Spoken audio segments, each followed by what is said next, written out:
What's up, YouTube? Welcome back to my channel, Joy Speaks, a channel that I created to provide a voice for the recovery community. And when I say recovery community, I'm referring to people who are struggling with substance abuse, alcohol, mental health issues, and their loved ones. Because as we know, it's not just the addict or the alcoholic who's affected, but also the community that surrounds them. Before I get started, please do me a favor, hit like, hit share, and most importantly, hit subscribe. Hitting subscribe will cost you absolutely nothing. All that will happen is you will gain access to everything I have with my channel. And if you hit the notifications button, you'll be notified every single time I put out some fresh content. And today we're talking about my trip to Puerto Vallarta, Mexico. That's right, guys. I just got back from my 3 nights, 4-day trip to Mexico. This is my first time getting a passport. This is my first time leaving the country. And this is the first time in the 4 years that I've been sober that I've left my comfort zone of sunny Los Angeles, California. And I am still in amazement. I'm still super excited. The trip had ups, it had downs, new experiences. And yeah, I just want to tell you guys about it. And another thing, I want to give hope to people who are young or new in recovery or new in sobriety and figure, how am I ever going to have fun again? How am I going to navigate outside of, my comfort zone? And so I took a leap of faith and it was incredible. It was incredible. So just to get started, I did a lot of research before I booked my trip. I wanted to go somewhere that I knew was safe. I wanted to go somewhere that was highly reviewed. And so I ended up settling on a resort. And the resort is in a smaller town called Nuevo Vallarta, which is right next door to Puerto Vallarta. That I knew that it was, not in the city, but I didn't do enough research around how far it was, but it wasn't a problem. It was about a 55-minute ride into the city, and I was able to take an Uber back and forth. But before I get into that, I just want to say it had been 11 years since I had gotten on a plane, and I already had a lot of fear around flying. I had a very uncomfortable flying experience many years ago, and I think I was slightly traumatized by it. And so, when you're not in the practice of things like that, particularly things like flying, all that happens over time is the fear kind of progressively gets worse. And so I knew that it was going to be scary. I knew it was going to be uncomfortable, but I didn't want to continue on with this kind of irrational fear, because the truth is that we're safer in a plane than we are in a car. And I'm always in my car. I'm always on the go. And I also knew that once I put my money down and booked my trip, that I was going to get on that plane and do what I had to do. So going into the airport, I was definitely nervous. I was still more excited than I was nervous. But right when they announced that it was time to board, that's when ish got real. And my stomach filled up with butterflies, and I was like, what did I do? I'm making this trip completely by myself. I don't know what I'm doing, but I'm deeply spiritual, and I practice a lot of prayer. And I knew that I needed to take this leap of faith. And now that I've returned, I really see now with more clarity that I needed this. And we all need this. We all need to be able to see what it's like to just go out, do something new, do something unfamiliar, and just get a better understanding of who we are as individuals. And so I got to do that through this experience. So got on the plane. I sat towards the back of the plane, which I heard was like not always the best, because that's where you get the most of the turbulence, is towards the back, but whatever. And I was good until, we started to pick up speed and take off. And for me, takeoff is always super terrifying. That's the worst part of the flight for me. And so, yeah, I felt the nerves, but at that point, I had to just surrender and go with the flow. And so that's what I did. But I was super, super nervous. And when I felt my nerves get up to like a 5 or a 6, I would just pull out my journal and just start to write, and just write about my feelings, write about my excitement, write about whatever I needed to write about, so that I wasn't just focused on the plane going 500 miles per hour, 32,000 feet into the sky. And it worked. It worked. And I also had some literature with me. And so I was able to just kind of bounce back and forth from journaling to reading, reading to journaling, so that I could just stay distracted. And, I did that. I just put all my focus and my attention into what was in front of me, and not to like the unknown. And before I knew it, we were doing our descent into Mexico. And so I had a window seat, and I did not crack that window shade open until we were like 100 feet off of the ground, because I just was so terrified. But here's a couple shots of Puerto Vallarta right before I landed.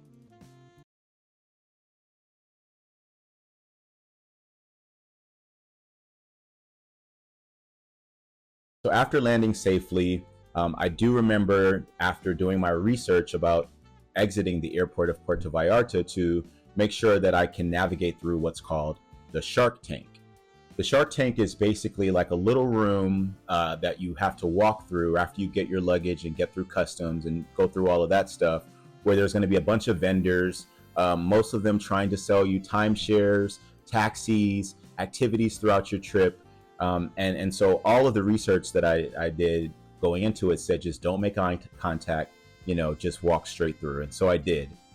And the feeling that I felt once I got out of the Shark Tank and walked through the airport parking lot and looked around, and the realization that, like, I have officially landed in a foreign country and I'm by myself. It was wild. And at this point, it was way more excitement than it was nerves.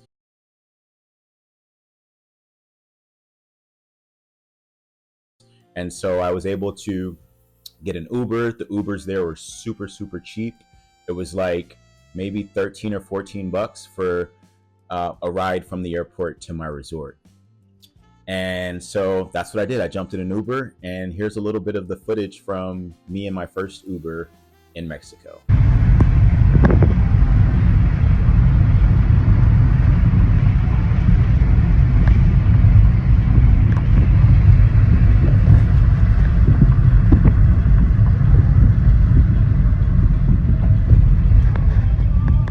So after I got out of my Uber, I walked into this resort. Now, this resort is a 4.5-star resort, highly reviewed, highly recommended, and it was a palace. I mean, the ceilings were sky high. Everything was clean and pristine and modern. The resort itself had been recently renovated in 2023. And so everything was just brand new. It was beautiful. It was breathtaking. Check-in process was super easy. And so the first thing I did, after getting all settled, was go find some food. So here's a little bit of footage of my walk through the lobby. So this is the lobby. There's a lot going on. Just came out of my room. It's a little lobby bar. Very, very lively. So I'm about to go find the buffet and then head into the city for a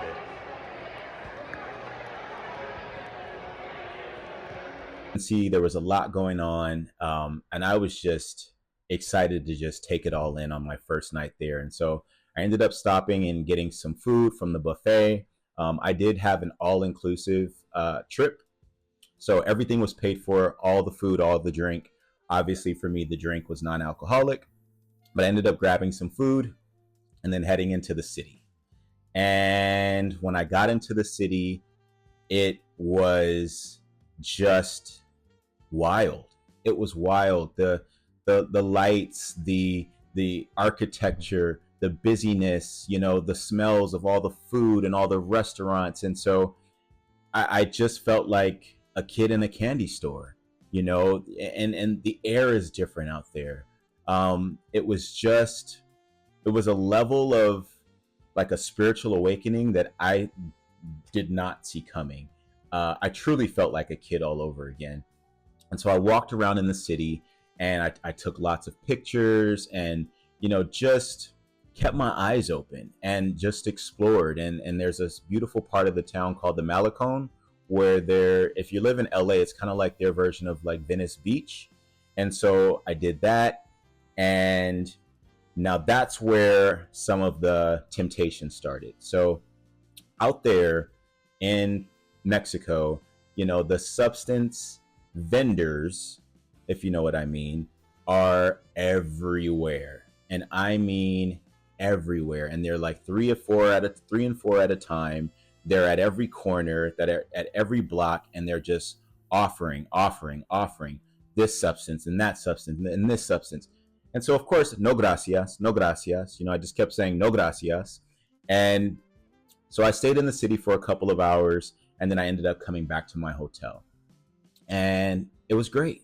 It was great. I still, even in this first day, I was just in awe that I had actually made it and landed, and I was on this trip by myself. And so day two, I ended up getting a massage right on the beach. And this is the beach outside of my private resort. The massages out there were like $30 US dollars, which was wild. So that's what I spent the most of my money on. And that wasn't a lot of money at that. But I was averaging 2 to 3 massages every day. And the massages were just, like, as they're rubbing you down, you get this, the sound of the waves, the sound of birds chirping. It's literally paradise. And the massage tables are literally right outside the resort, on the resort's private beach. And here's a couple shots of the private beach that I got to enjoy every single day. Day 3, just walking on the beach, still in disbelief that I'm in freaking Mexico. I've been here for 3 days. So grateful that the sun came out today. Definitely adds to the experience with this kind of weather. Just checking in. Things are great. Still haven't made up my mind if I'm gonna go back to the city tonight. I know initially this morning I said I wasn't gonna do it, but I don't know. The city, it's busy. It's busy, and it's busy with a little bit of temptation, but it's also busy with just so much to look at. And here at the resort, it ain't nothing to look at besides me. Anyway, just checking in. Every time I blink, I can still see those waves and the sun, and it was just incredible. I will say the first couple of days, it was very cloudy and the sun hadn't come out, and that didn't take away from anything. It really didn't. I was excited. The sun could have never have come out the whole time. I wouldn't have known a difference, because all I know is the sun in LA. And even out there, when it's overcast, when it's cloudy, it's different. It's beautiful, it's rich, it's exciting. And so I went back into the city again. This time I stayed all day in the city. I walked like, I think 17,000 steps that second day. And what I learned about myself was that I enjoy just exploring. I enjoy, people watching. I enjoy, just going on a mission, and not necessarily knowing where the destination was, but just kind of going with the flow. And I enjoyed it so much. I would stop by, I would buy souvenirs, I would stop at some of the local shops and get like their Mexican ice cream, which was just delicious. And, I have talked in my previous videos about my diet and exercise. And so let me just go ahead and say this. I ate whatever I wanted to eat. I gave myself full permission to enjoy whatever food I wanted. That being said, I did make sure that on top of the walking that I was doing throughout the day, I was also utilizing the fitness center at my resort because exercise is just a part of my program, like my mental health and my sanity, beyond just recovery. But nonetheless, I got to eat some just mouth-watering, authentic Mexican cuisine. And before I even got to Mexico, Mexican food was always been my favorite food. I love me some chips and guacamole. I love me some burritos. I love quesadillas. I love taquitos, tacos. I probably have eaten a million tacos in my lifetime. I mean, especially being from LA, we love us some Mexican food, but just the quality, the freshness of the ingredients. It's You have to go. You have to go. If you're a Mexican food lover like me, you would just it's mouth watering. It just melts in your mouth. It's so good. So I did a lot of that, and that being said, right after walking in the city for 6 or 7 hours, I am still getting offered all kind of substances. So I walked around in the city for I think 6 hours that second day. And so just like I said, there's these vendors, these substance vendors out there, and they're at every corner. And so I started to keep a tally of how many times I was being offered, just to kind of measure like, wow, how many times can I say no? And by the end of the third day, I had reached 70 times. 70 times they had offered one substance or another. And so this is when my recovery and, all of the tools that I've been working on over the last 4 years became very important. And so I come to the realization that, I have always, even when I was in my active addiction, at a certain point, I always had to stop using. Either I had to get to work, I had something to do. So I never had like a free pass to except for COVID, right? I never really had a free pass to just go hard in the paint. And so being in Mexico and realizing like I'm so far away from, my safety net, people always talk about, YOLO, you only live once, what happens in Vegas stays in Vegas. That same thing I was thinking could apply to Mexico. Basically, after all the offers, all the temptation, my mind started to play tricks on me. And so thankfully, I have these daily disciplines that I practice on a regular basis. And one of those daily disciplines is checking in with my sponsor. And so that's what I did. I checked in with my sponsor. I told him, that I'm loving Mexico. I'm loving the sights. I'm loving the sounds. And I was loving all of that. But at the same time, two things can be true at once. I was feeling very, very, very, very tempted. And he just made the suggestion that I go check into a meeting out there. And so, with a little bit of reluctance, because I told my sponsor, I was like, listen, I'm not even going to go back to the city.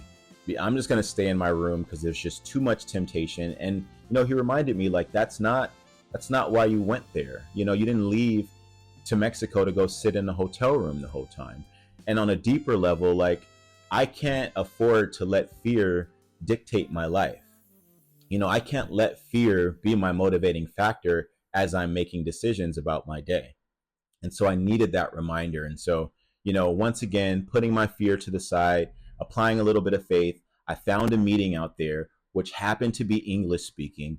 And it was the most spiritually calming reward. I think honestly, like the highlight of my entire trip was walking into a room of recovery in a foreign country where they're speaking English and being able to say, hey, my name is this. I'm struggling. I'm feeling a little uncomfortable. I've never been here before. This is my first time.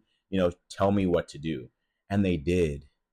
They did. They loved on me like I had been there for years. And they stayed after the meeting, and I met some incredible people, especially one lady in particular who was just so sweet to like walk me around, show me some of her favorite parts of the city. And even while she and I were walking and talking, those guys were still making their propositions and making their offers, but it didn't faze me. It didn't faze me. When I went to that meeting, I got to have a spiritual shift that I needed so desperately so that I could enjoy the rest of my trip and not live in fear, cooped up in a room all the way in Mexico, right? And so that was my last night there, and it was so great. I got to sit down again and have some delicious food at this incredible restaurant. I had some chicken tamales right on the water. Here's a little bit of footage of that.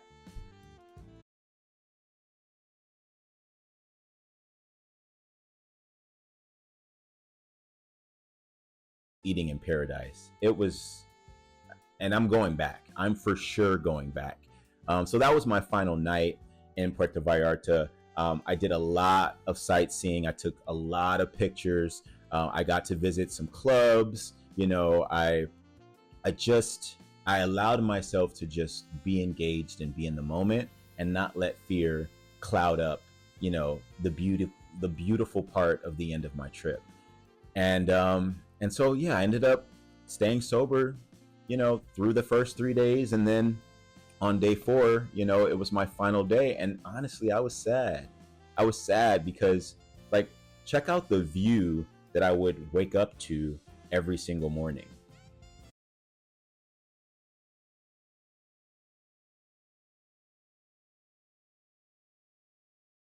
Now you understand why I was sad to leave.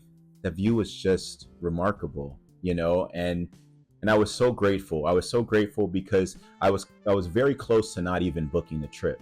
I've been on the grind and I had some money saved, and I was really reluctant to spend any of that savings.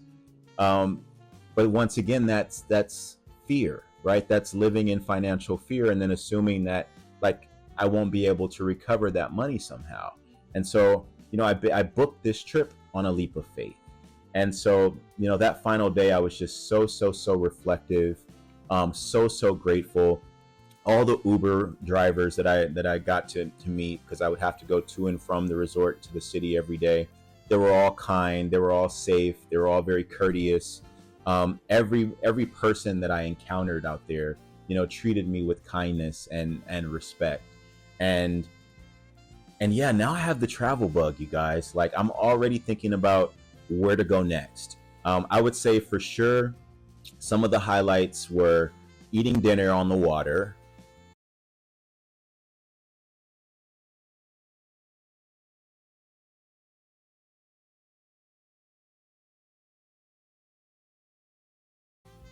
walking on the beach when the sun had finally come up,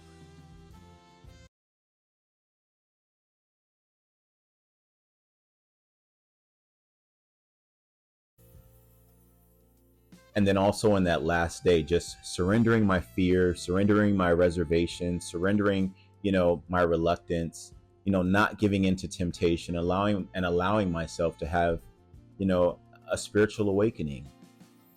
Check out this picture.